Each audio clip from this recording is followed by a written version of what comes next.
Egunon guztioi, ongi etorri. Batez ere maikideak. Joseba Itxeusi, zertan esanik ez. Gaurko ekitaldi hau eta gero arratsaldean gure artean egingo duguna eta guzti hori Jakin Fundazioak egiten du, Jakin taldeak egiten du, oraingo Jakinek egiten du, baina baita ere Jakin ekipo zaharrak egiten du. Ekipo zaharrak ez da adinaz ari, bizik espaldutik da bilen. Gutxi entzuten dela. Gutxi entzuten da? Bai, orain bai. Dena den, hontan nik markoa adierazi besterik ez dizut egingo, begira. Guztiok hitz egin behar baitugu.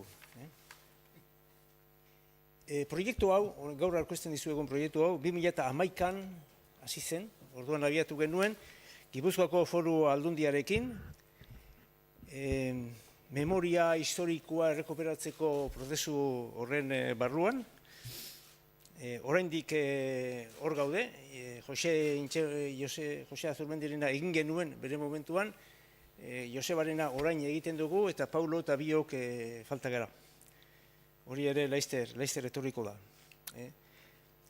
Proiektu handia da, biztan denez, proiektu handia da, kopuru aldetik zen nahi dut, eta bereziki Gipuzkoako Foru Aldundiari eskertu behar diogu, ulertu izana, proiektu honen asmoa, honek atzetik zeukan,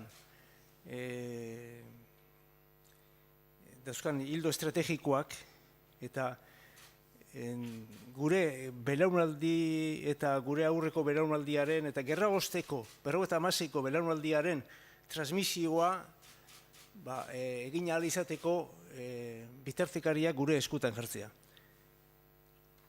Norro berik gu baino transmisioaren garrantzia azpimarratzeko. Eta ulertuko dezute oso errez. Eta hau da, 50ko belaunaldi hau, gurea, sortu zen azpiegiturari gabe, sortu zen klandestinitatean, normalizazioari bat ere gabe, eskola eta unibertsitateari gabe, elkarte eta sare sozialik gabe, eta horrela joan geragu deskubritzen euskal kultura, euskal politika eta gainerako guztia. Beti pentsatu izan dugu hori berez eta orain guk egineko genukeen bezala, oso errez, jentearen eskutan utzi nahiko izan bagenu, horrela utzi eta guk izan bagenu hori eskutan, askoz gehiago aurreratuko genuela. Baina guk katea etenda hartu genuen, eta saiatu izan gera katea hori lotzen. Eta horregatik da importantea gure lana ez orain ez dut esaten bere hortan importante den, ala ez gutako bakoitzarena, baizik guztiona, gure ondarearen eta memoriaren transmisio bezala hartuta. Gu laurok oso diferenteak era, izaeraz eta ibilaldiz eta bar. Baina uste dute 20. mendeko 2. Kulturaren aldia nahiko ondo ordezkatzen dugula, batzutan protagonista neurri batean, beste batzutan lekuko bezala eta bar, ezta? Eta gure taldea ez baita izan Jakinen barruan bizi izan den taldea, baizik gu egon gera Jakinen noski eragile bezala, baina baita ere Eusein Horren, Ekaben, Euskaldunon Egunkarian, Elkarren, Euskal Unibertsitatean, Kulturaren aldeko Euskal Fundazioan, mila gauzetan ebile izan gara, eta denetan uste dut utzi dugula gure marka bat, eta hori izango izateke euskaltasunaren lehentasuna eta ohespena, kulturaren autonomia, proiektu ideologiko eta politiko bezala, eta taldearen independentzia, eta euskararen zeharkakotasuna, defensa.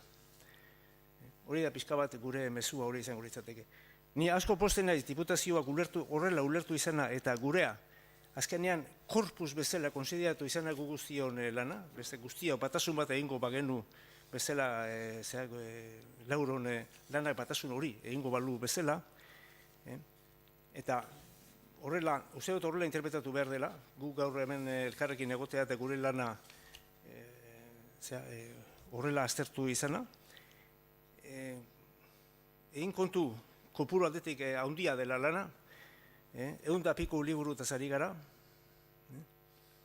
liburu zatiak 428 dira, artikulua dira 1822, itzulpena dira 19, eta gero beste lan txikiago batzuk, ez da. Hoi dira gure lan, geure izenean, argitara eman dizantutuko lanak. Eta hori aparte dago jakinen bertan ondare bezala, jakin aldizkaria noski, baina baita ere gero, jakin liburutan irakurgaia direla, eskafandra, aleka, liburu sorta, jakin bide eta bar publikatu izanak. Hor, beste 112.000 daude. Hoxe besterik ez. Markoa da, azkenean diputazioarekin daukagun hitzarmen hori, eta hitzarmen hori eskerrak guk lan hori egin ahal izan dugu. Egiten ari gara, hobetu izan da, eta, laizter ikusiko dituzue gure lan guztiak argitaratuta. Era hontan argitaratuta. Orain hemen, nola gaur Josebarena denez, ni uste Josebaren lankideok izerdi bat edo izan nahiko dugula, lehenengo Josek, eta gero Paulok. Nola pizten da edo funtzionatzen du ja. Ok, eskerrik asko. Bueno, gaurko jakinen fundatzailea, gero bir fundatzailea Tolosan, Joseba Intxausti da. Horregatik, jakinek omenaldi hau egiten dio. Eta nolabait historia horren lekuko eta Josebaren oinordeko zuzenekoa jakinen ekipoan adinagatik neu izan naizenez, lizentzi dekit omenalditxo pertsonaleko bi hitz adieraztea.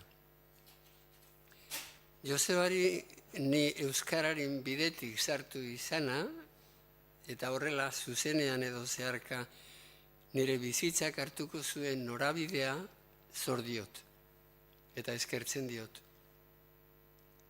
Hemen parentesi artean, Josebaren amaren oroimentxo bat egokituko litzateke, ze berak irakatsi zion Josebari frankismoaren azpiko isilpean, euskararen eta Euskal Herriaren maitasuna. Gero Josebak guri irakatsi ziguna. Nafarroako Erriberri Oliten, gure ikasketa denak gaztelaniaz eta latinez izaten zirenean, Josebak niri ordu libreetan euskeraz irakurtzen, idazten, irakatsi zidan. Euskal aditza batez ere. Eta ordura arte nintzen mutiko espainoltsua berak gaztetxo euskaltzale bihurtu zuen. Ez zidan euskera bakarrik irakatzi, ikasten irakatsi zidan baita, ni baino asko zelduagoa baitzen. Estudiatzen irakatsi zidan, liburuak eta artikuluak fundamentuz irakurtzen, apunteak hartzen, irakurri eta laburpenak egiten, fitxak hartzen. Oraindik orain, aspaldiko apunte zaharretan Jainkoaren existentzia demostratzeko San Tomasen bost biak silogismo gisa laburtuta aurkitu ditut. Eta ez dakit berari kopiatuak ditudan edo berari ikasiak. Filosofia bukatu eta Arantzazura joan nintzenean, jakin aldizkariaren zuzendaria zen Joseba, eta bere lankide hartu ninduen Kepa Enbeitarekin. 60. lehen urte haietan, jakinen orientazioaren eta hizkuntz ereduaren eztabaida handien lekuko izatea tokatu zitzaidan. Ordura arte, gerrauzteko gazte euskaltzaleen maisuak, idoloak, Horixe eta Guatemalako eusko gogoa ziren, euskara garbiaren eta kultura klasiko antimodernoaren ereduak. Josebak artikulu gogor bat idatzi zuen, hilobira bultzaka. Kultura eta hizkuntz eredu horrekin euskarak etorkizunik ezin izan zuela salatuz. Nolabait Horixe eta Zaitegi salatuak geratzen ziren, eta beste asko beraiekin batera. Beraz, haserre handiak egon ziren, Ordura arteko jakinkide askok utzi egin zuen aldizkaria, eta utzi egin zuen lagunartea ere, laguntza handia Josebari Txillardegik eman zion. Josebak bilatu zuen Txillardegiren aholkua eta laguntza. Eta Txillardegik eta Josebak elkarrekin borrokatu zuten urteotan hizkuntz eredu ez garbizalearen borroka eta gero euskara batuarena. Jakin sortu seminarioetako filosofia eta teologiako ikasleen ariketa toki bezala sortu zen, beste proiekzio asmorik gabe. Zer izan nahi du Jakinek, galdetu dio Josebak bere buruari aldizkariaren arduradun bihurtu denean. Eta erantzun du Euskaldunen kultur aldizkari moderno bat. Jakin berri hau da Josebak fundatu duena. Ezin gara Grezia eta Erromako kulturan gelditu, aro modernoan gaude. Kultura modernoak euskara modernoa galde egiten du, estandarra batua. 50 urte geroago oso simplea ematen du, baina oso komplikatua eta oso mingarria izan zen. Josebaren intuizioa gerrausteko belaunaldiarentzat erabakigarria izan da. Euskararen herriarentzat kultura modernoa lantzea, hori izan da eta da Jakinen eta jakinlarion xedea, Joseba Intxaustik seinalatutako bidetik. Abiaburu hori gogoratzen dugu eta eskertzen dugu egun honetan. Eskerrik asko, Joseba.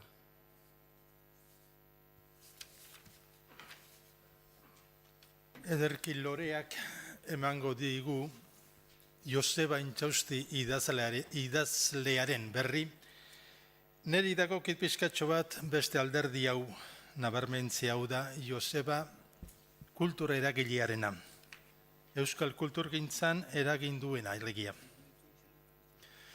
Unibertsitateko irakasle izateko deitua zegoenan Bartzelonan, historia irakasteko deitua zegoena, gonbidatua zegoena, Bartzelona utzi eta 1969 hartan Euskal Herria etorri zen, eta Euskal kulturgintzako eragile nagusienetakoa bihurtu zitzaigun.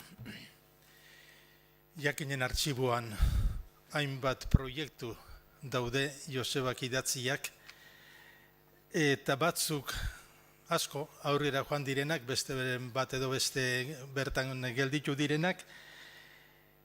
Ez dut beraz gainera proiektu pertsonalez hitz egingo, hau da berak bere aldetik eraman dituenak baizik, proiektu kolektiboak berak bultzatu, diseinatu, asmatu, saldu esan nahi dut, proiektua saltzea ez da erreza izaten, eta Joseba benetan trebea da proiektuak saltzeko ere jendeari behar den lekuan saltzeko. Eta gero zuzendari.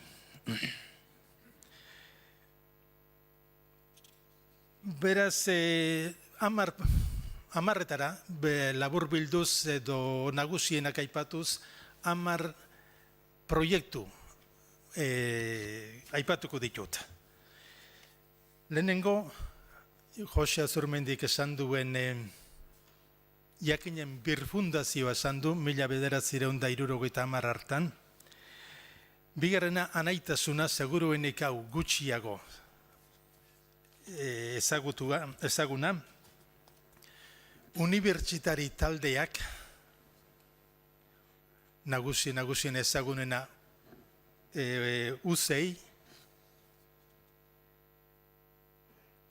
UV-bera, Josebaren partaidetza eta nola baiteko protagonismoa UV-uneren, Euskalitz, zango dugu zer den gero, Euskalitz behar da ahaztuta daukagu, baina proiektu polita eta interesantea izan zen, Etxeberri egitasmoa, gero dauka hainbat lankidetzako obra mardulen zuzendaritzako kudeatzea eta edizioa. Bederatzigarren kulturarako Euskal Fundazioa, horko idazkari izan da. Eta azkenik, bidegileak proiektuaren asmatzaile eta diseinatzailea eta gainera zuzendaria lehenengo urteetan. Beraz, laburtu beharko dut, baina 10 proiektu hauek pixkatxo bat agertu nahi ditut, jakinen berfundazioa, 1950 hartan, Bartzelona utzi, hango irakasle ametsak behar bada, eto gogoak ere bai, baina ura utzi eta Euskal Herria etorri zen, eta jakin sakabanatuta zegoen, jakin taldearen berriro antolatzearen ardura hartu zuen, aldizkaria debekatuta zegoen, eta beraz Jose Alemanian zen, Juan Mari Frantzian, eta bera Bartzelonatik etorri berria, orduan egin zuena zen berriro lotu behar zirenak, hau da lehengo taldekoak, eta beste batzuk ere inguratu, beste batzuk, eta taldea berriro sortzen hasi, eta sortu egin zuen, Tolosan bulego berezi bat ere antolatu zuen, bertan lagunduko zioten eta gerora jakinen historian bulego lanetan eta laguntza ederra eman duten Larrea eta Armila eta Pili lagundetzaile zituela bertan, eta besteok sakabanatuta, batzuk Erroman, beste batzuk Alemanian, Frantzian, baina bera izan zen koordinatzaile, eta liburu proiektu zabal bat egin zuen eta bideratu zuen urte horretan.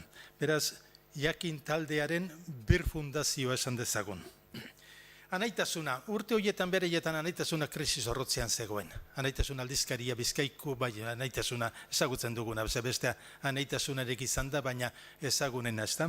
Krisian sartu zen eta jakin taldeari eskatu zioten laguntza ia ura berritzeko edo bermoldatzeko moduli bat zegoen. Joseba bere gain hartu zuen, eta zerak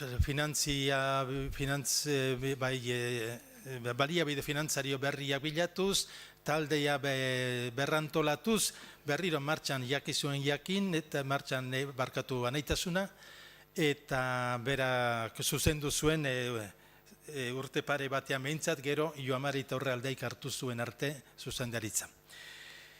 Anaitasuna, unibertsitari taldeak, hau behar bada aspektu hau estain ezaguna, baina barrutik edo ondotik Joseba ezagutu dugunok, interesantea izan zen. Bartzelonatik hasita ikasle zela, hango Euskal Unibertsitate ikasle euskaldunak antolatzen mintegien bidez eta itzaldien bidez, eta gero ona etorrita baita ere Espainialdean sakabanatuta zeuden unibertsitari euskalduna Valladoliden edo Salamancan edo Zaragozan, horiek animatzen, biltzen, mintegien eta itzaldien bidez koordinatzen saiatu zen. Beraz, importantea izan zen baita ere gero UEU sortuko zenerako ikasle hauen animazioa eta koordinazioa. Beraz, unibertsitari taldeak. Laugarren UEUko unibertsitate, Udako Euskal Unibertsitatea parte bizi hartu zuen lehenengo urte haietan zuzendaritzan bertan Manes Goienetxeren gidaritzapean, eta ez bakarrik zuzendaritzan eta koordinazioan baita ere bertako historia saileko zuzendari bezala eta irakasle bezala. Uzei hau dugu ezagunena Josebaren proiektuan, eta orain dela 40 urte sortu zena, eta oraindik bizi-bizirik hemen hiru eintzate ordezkari hemen ditugu, Uzeirenak. Uzei izan zen, esan dezagun, euskalgintzako historian proiektu bat kriterio enpresarialekin sortua. Lehen enpresa esan dezagun, euskeraren korpusaren normalizaziorako eta sortutako lehen enpresa. Beste enpresak ziren euskal kulturen inguruan ikastolak eta aldizkariak eta ez dago asterik, baina euskararen korpusa lantzeko lehen enpresa. Kriterio enpresarialekin bere lantegi, bertako langile, eguneroko lanorduak, beren soldata eta guzti. Uste dut, arrakasta importantea izan zuela eta importantzia ere bai gerorako euskararen normalkuntzarako. Useiren inguruan, gogoan duzue behar bada batzuk behintzat, Koldo Mitxelenak suspertu zuen eztabaida hartan, deitu zuen besteren artean, deitu izen bat emazitzaion General Motorsen kudeatzaile titulua eman zioten Josebari, hain zuzen bere trebetasunagatik horrelako enpresak sortu eta kudeatzeko zuen zeragatik, trebetasunagatik. Usei, luzeago hitz egin daiteke, baina hortan utziko dugu. Euskalitz. Euskalitz izan zen, 1980 urte haietan, euskararen ezagutza, euskararen historia sozialaren ezagutza zabaltzeko herritarren artean. Eta hortarako asmatu zuen Joseba tartean, zerak Eusko Jaurlaritzako hizkuntz politikarako sailburu ordetzatik eskatuta, berak asmatu zuen eta diseinatu Euskalitz izeneko proiektua modu ikusentzunezko metodoen bitartez euskararen historia agertzeko eta hainbat erakusketa egin zituzten herrietan, hirietan, Euskal Herrian, eta horti sortu zen baita ere, sortu zuen bera gero Euskaldunen hizkuntza liburua, 3 hizkuntzatan argitaratu zena, beraz euskararen historia sozialeko proiektua, Euskalitz. Etxeberri egitasmoa, 7. Etxeberri egitasmoa. Etxeberri egitasmoa da Euskaltzaindiaren babesian eta bultzadaz sortutako, berriro ere Joseba dago tartean, euskararen historia soziala aztertzeko proiektua. Euskaltzaindiaren barruan dagoen departamentu edo sail bezala, berak proiektatu zuen, berak diseinatu zuen eta zuzendu lehenengo urteetan, eta baita ere oinarri bezala alor horretako, hau da, euskararen historia sozialei buruz idatzitako bibliografia zabal baten bilduma egin zuen liburu handi batean, liburu mardul batean argitaratu zuena. 8. Lankidetzako obren zuzendari eta editorea.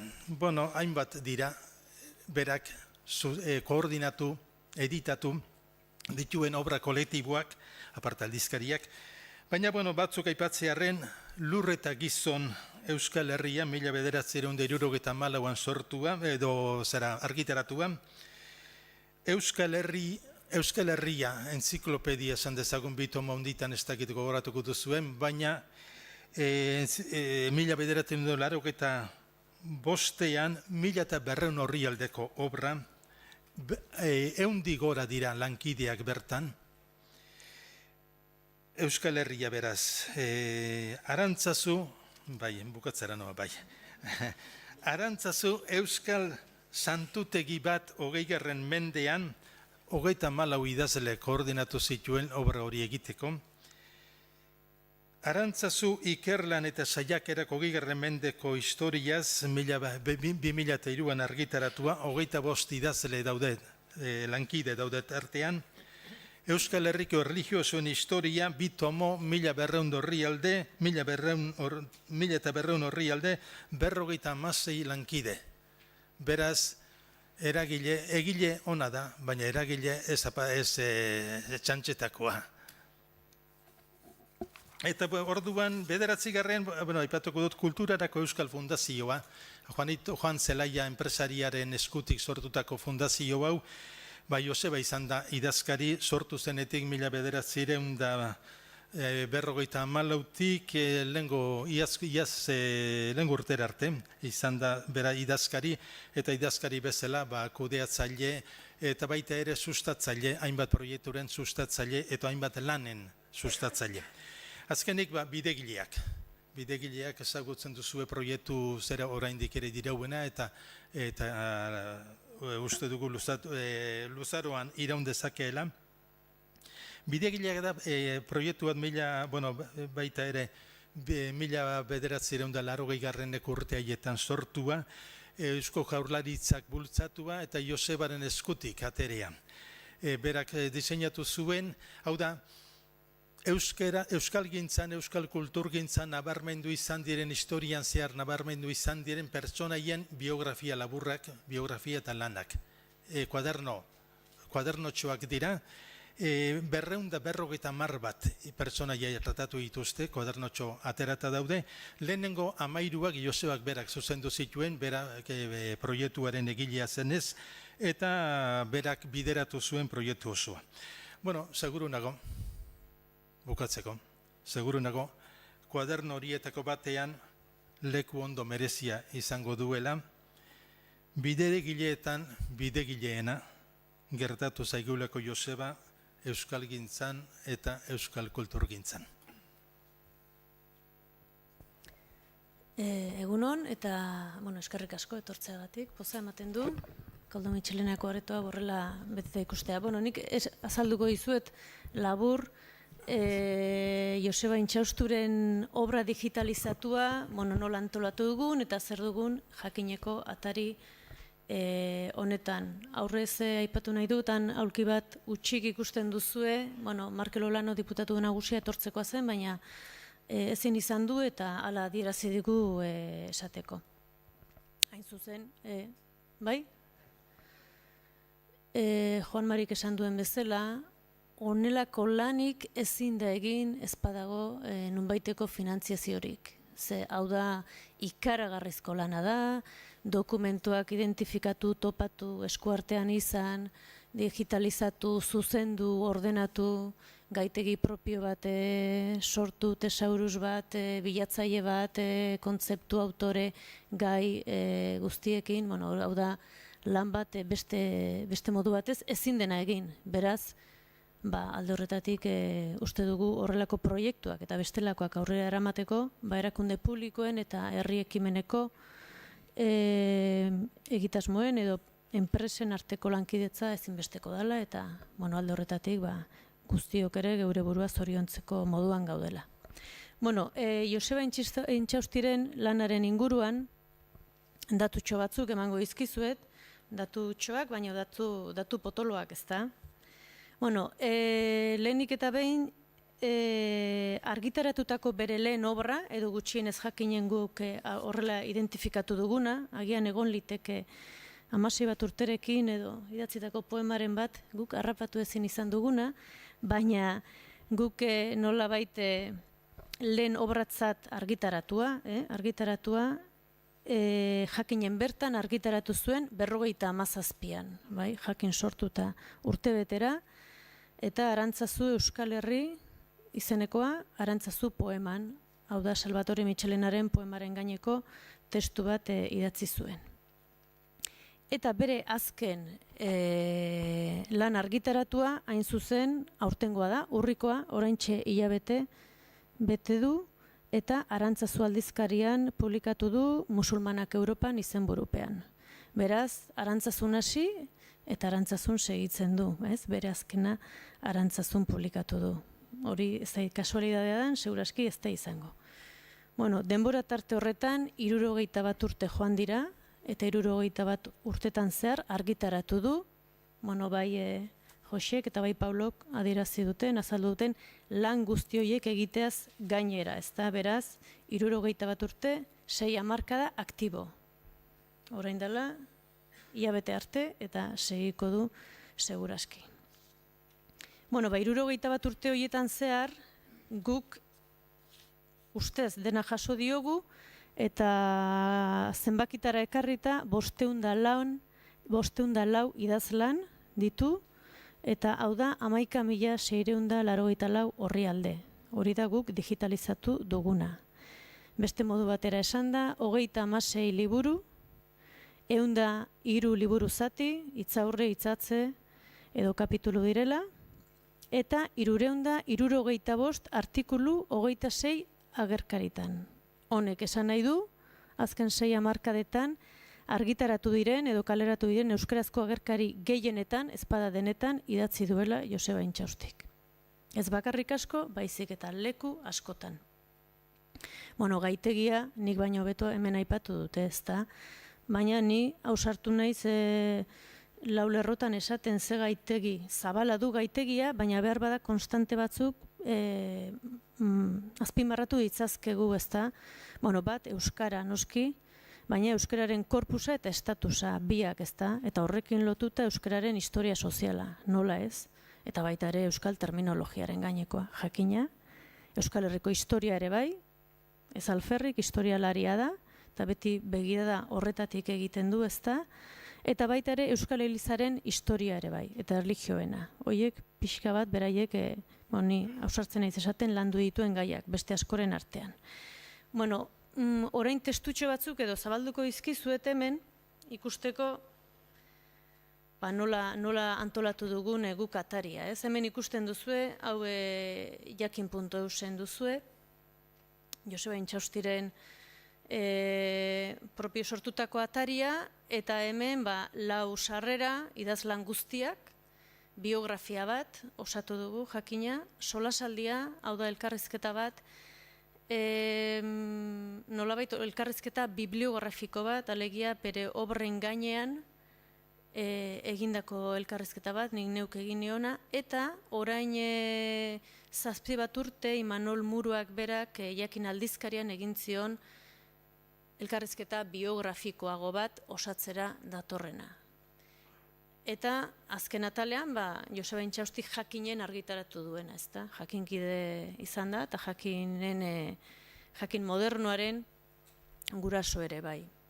Bueno, idazlan horietan, batzuk markatuko ditut, pixka bat errepasatzeko agian adierazgarriak izan daitezkelako bere ibilbide, 61 urte honetako ibilbidearen lagin txikitxo bat jakina, ezta? Bueno, lehenik Josia Zurmendik aipatu du hain zuzen artikulu bat, hemen ikusten duzue artikuluak, aldizkari guzti horietan, aipatu ditudan guzti horietan, Josia Zurmendik aipatu duen artikulu bat, eta guztiok ezagutzen duguna, 59an idatzi zuena, eta hauxe da, ezta, Hilobira bultzaka. Bere momentuan, polemika handi xamarra sortu zuena, eta behar bada hori ez da importantena, baizik eta importantea da, Josiek ere esan du, nik baino beto jakina, euskara ereduaren gainean idatzitako testu seguraski haustaile bat dela, ezta.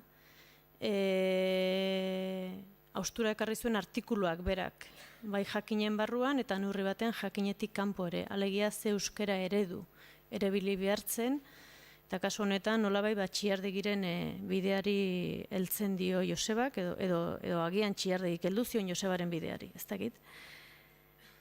Eta hizkuntza eredua esaten dugu, baino eredu guztiek edo forma guztiek duten bezala, baita, barnean darama, hizkuntzaren gaineko ikuspegi soziokultural bat ere bai. Alegia hizkuntza zertarako eta zergatik eta horretarako zer behar genuen, ez?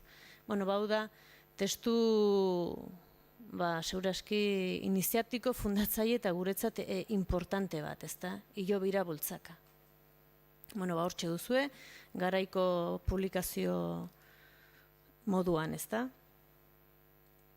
Beste artikulu bat ere ikiko dizuet, baita ere jakinen argitaratua, pixka bat aniztasun hori adierazi nahian.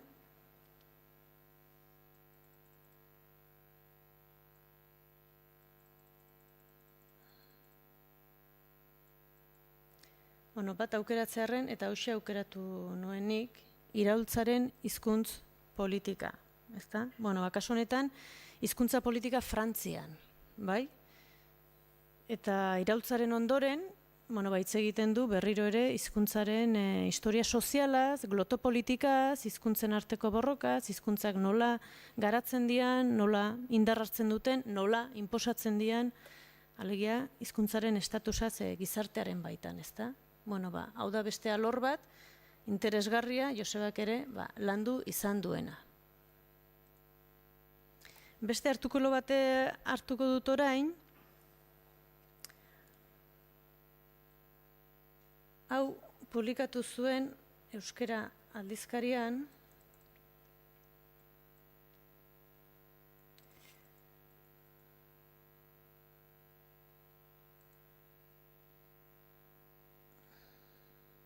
eta hauxe da, eta ekarri dut hain zuzen, hau delako,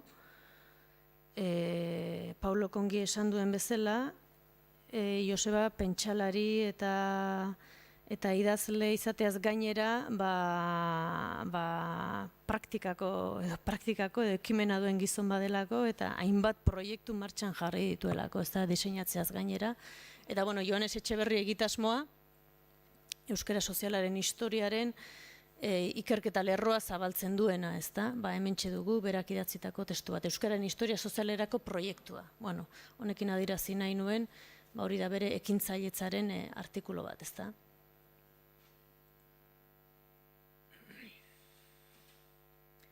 Liburu zati bat irekiko dizuet orain, niretzat benetan testu interesgarri badena,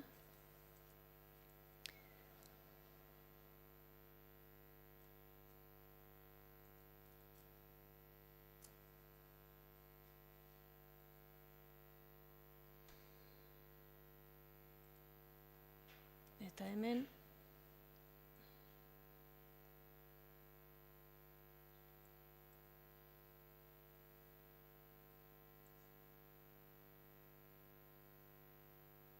hauxe aukeratu dut talde euskaltzaleen garapen historikoaz, bai? 16. mendetik 20. mendera. Adibidez nik topatu duen altxor bat. Jakin ere, hauek nola dagoeneko artikulu luzeak diran eta liburu zateak diran, eskatzen du beste zera bat, ezta? Nik topatu duen altxor bat, ezta? Altxor bat eta gainaz oso erabilgarria, ez? 16. mendetik 20. mendera talde euskaltzaleen garapen historikoaz. Jakin ere ez dakigu zer dagoen egina. Hori da nire belaunaldiaren arazo larrienetako bat, eta sarritan bukatzen dugu errepikatzen dagoeneko egina dagoena, baina gainaz asko okerrago eginda, jakina, ez? Hauxe dokumentu benetan interesgarria. Eta bukatzeko liburu bat nabarmentzearren edo bat agertzearren, hemen ditugu bere 36 liburuak, ez da? Baita ere bere Josebaren ikerketa lerroan bere lekua izan duena, ez da? Eta da Elizaren historia, ez da? Eta kasu honetan hauxe aukeratu dut, gure herriko Frantziskotarrak, herrietako historia garaikidea, 16. mendetik, kasi gaur egun arte, ez da? Hau ere, horrela irikitzen dugu, zabila volumen handiko obrak dira, segundu batzuk behar ditu, honek irekitzen, liburu osoa agertzen, eta honekin bere azken beste ikerlerroetako bat erlijioaren eta Elizaren historia, eta bereziki Frantziskotarrena, ez? Eta horrek duen garrantzia bai hizkuntzaren, bai kulturaren eta gure herriaren garapenean. Irekiko da, eta irekitzen den bitartean, nik bukatzeko bi hitz baino ez, niretzako hementxe duzu, bere liburua, eta lan digitalizatu guzti hau, guztion eskura dagoela, eta hori da, hain zuzen, nik, neretik, edo guk esango dut, nere belaunaldiak eta gazteagoek jakina benetan eskertzen duguna, ez? Sarritan duguk sensazioa itxuan gabiltzala, kaosean irakurtzen, zatika, alde batetik bestera, baino ez sekula koherentzian, sekula jakin gabe benetan zer egin den, eta lehen esan dudan bezala, sarritan ezagutu gabe gauzak esaten, eta ezagutu gabe gauzak interpretatzen, eta ezagutu gabe gauzak errepikatzen sarritan. Beraz, alde horretatik uste dute horrelako lan bat, nahi duenaren eskutan jartzeak garrantzi handia duela. Eta bukatzeko, baita ere, esan nahiko nuke, Joseba bada jakintalde historikoko kidea, beste batzuekin, baina mailan daudenekin bereziki, eta baita ere bada 56ko belaunaldia deitu dezakegun horretako kide, ezta? 56ko belaunaldia da nolabait euskararen eta euskal kultura zentralitatean jartzen duen lehen belaunaldietako bat, bai? Eta horrekin batera esango nuke, guretik, oraindik, neretik edo nere belaunalditik begiratuta, nolabait dogmatismo ideologikoaren eta lingustikoaren aurka hitz egiten duen belaunaldi badela. Hizkuntza, herria eta kultura, hiruko horren gaineko pentsamendua askatasunaren eta aniztasunaren gainean zutabetu zuen taldea izan zela. Eta elementu horiek, hizkuntza, herria eta kultura, pentsamendu askatasuna eta aniztasuna, gaur egun guretzako benetan interesgarriak eta beharrezkoak eta zentralak dira kontzeptu horiek. Gu orain egiten edo sortzen ari garen horretan, benetan zutabe horiek erabiltzen ditugulako eta ohartzen garelako gure zutabe hauek orain dela 60 urte landatu zituztela hauek, ezta? Eta baita ere 56ko belaunaldi horrek nolabait euskarari, herriari eta kulturari etorkizun bat begitantzeko gaitasuna izan zuelako, baina ez begitandu bakarrik, baizik eta proiektuen, ikerketaren eta lanaren bitartez hori abian jarri eta ondare oso bat gure eskura uzteko. Beraz, gaurko nire posizionetatik eskertza besterik ez daukat zuentzako. Joseba, zure txanda. Nik Josebak...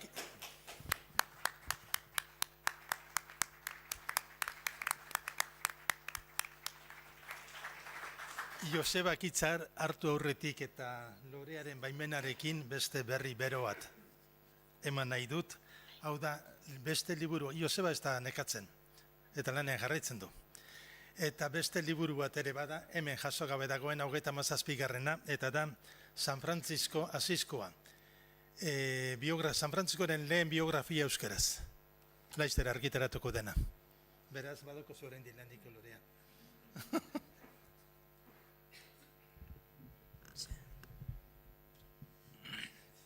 Egunon, guztioi eta eskerrik asko etorri zaretelako. Naiz munduaren zilborrani, Gaur bai. Bakarrik, lan bat egin da, bizitza luzatu egin zait, eta denbora bete behar zen, eta neure iritzia banituen, eta pixkaka ematen joan den norbait. 1997an historialari eginkizuna hautatu nuenetik, modu batean edo bestean, Euskal Herriko iraganaren memoria indar berrituz joateko zeregina hartu nuen. Eta iragana oraingoan txertatu eta gerokoan gaurkoaren memoriari leku ematen alagindu naiz. Kate bat, belaunaldien arteko segida bat ezagutzen. Nire lanak begira puntu ezberdinetatik egin ditut, eta zerbait gogoratuko dut hemen. Euskal Herriaren osotasun historiko aldakorra nabarmenduz, gure lurraldetasun etnokulturala bere osoan hartu nahi izan dut. Historiak dakartzan aldarteak aintzakotzat hartzen ditu dela beti ere. Tokiko historia, erakundeena, bibliografia, euskararena, eta bar.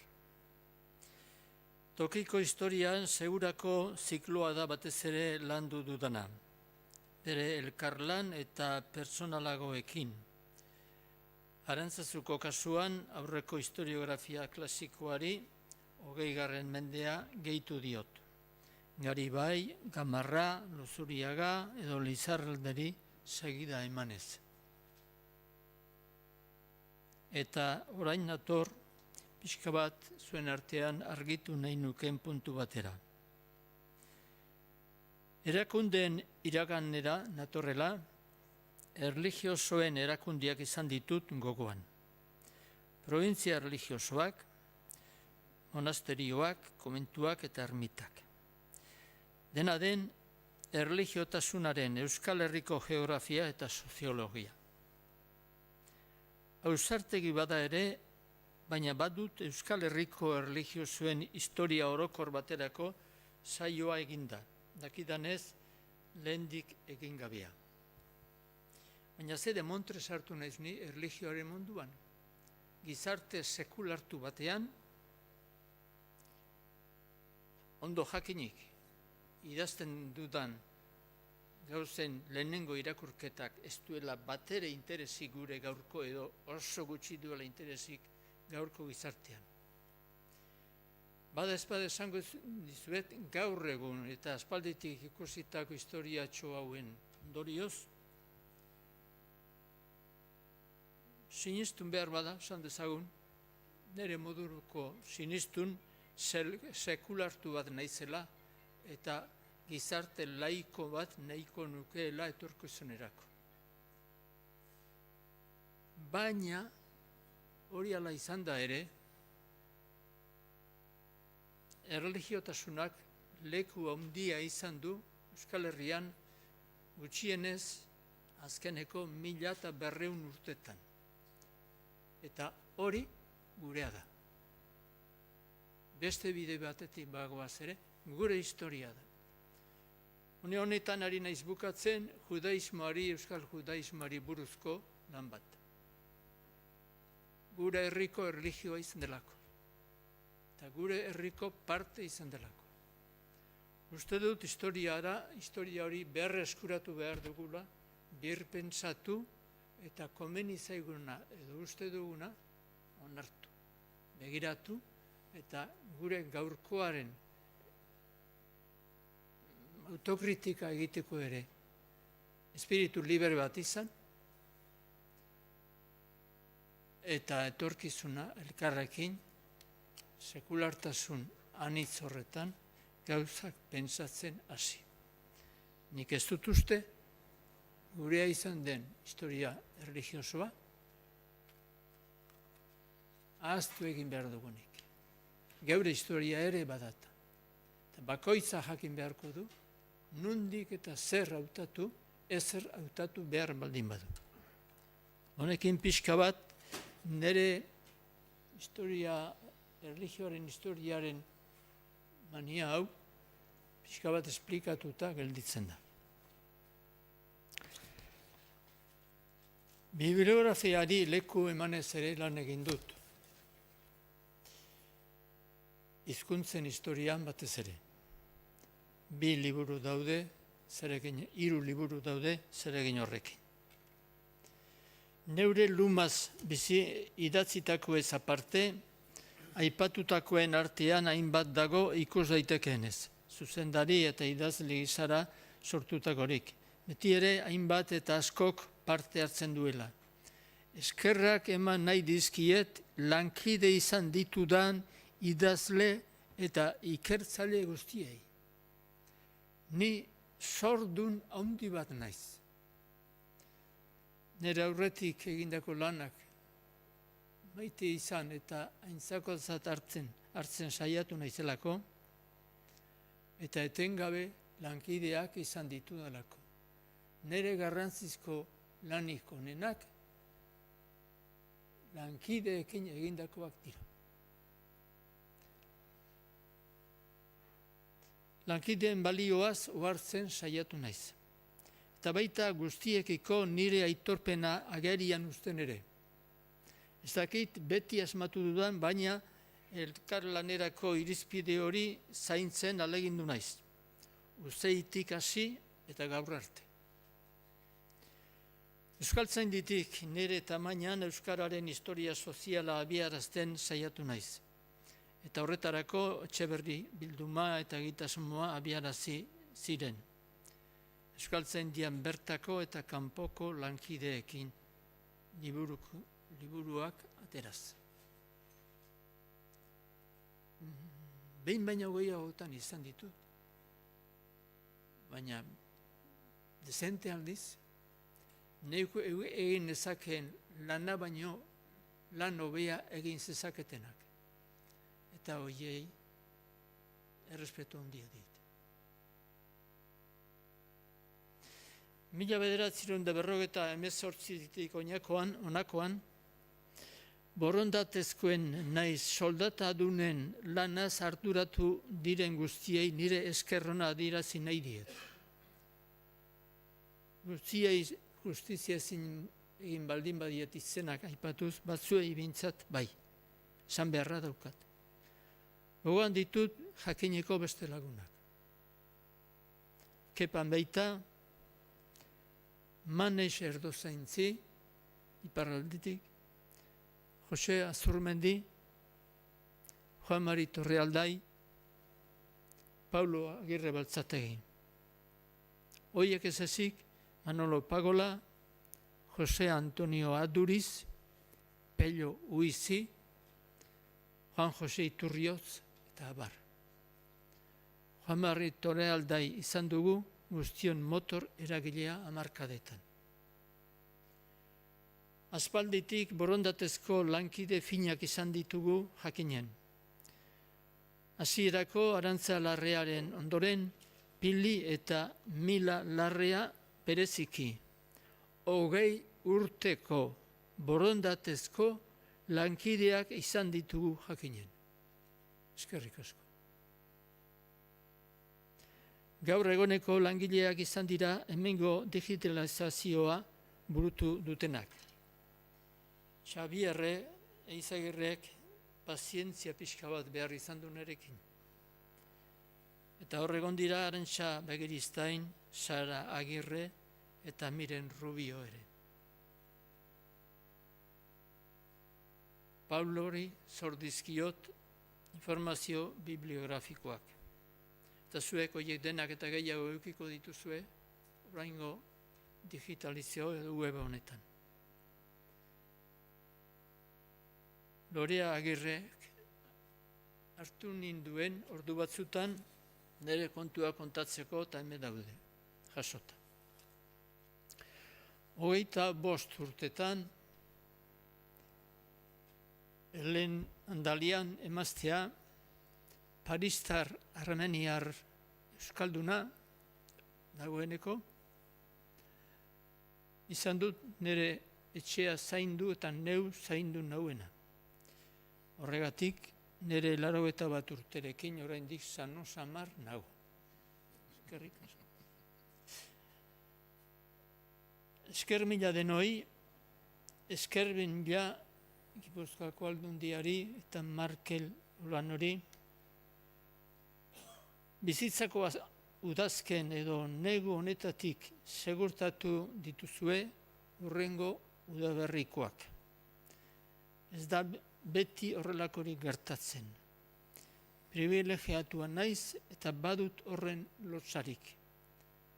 Oso hartuta nago, hurrengo belaunaldiak nire alorroietan bertan gauzak hobetu egingo dituela. Hala gertatzen da beti, edo kasi beti. Ondoko belaunak egiten ditu norberak, gaizki egin zituenak edo eskas egin zituenak ontzen ditu.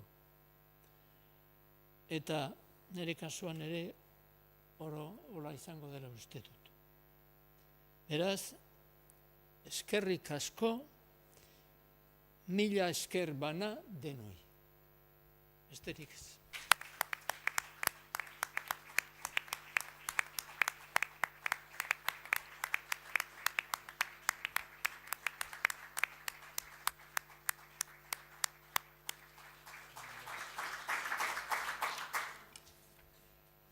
Bueno, inork zerbait esan nahiko balu edo galdetu, oraintxe da unea, eta bestela hementxe utziko genuke gaurko aurkezpen erdi omenaldi hau. galdetu edo zuzendu, adibidez.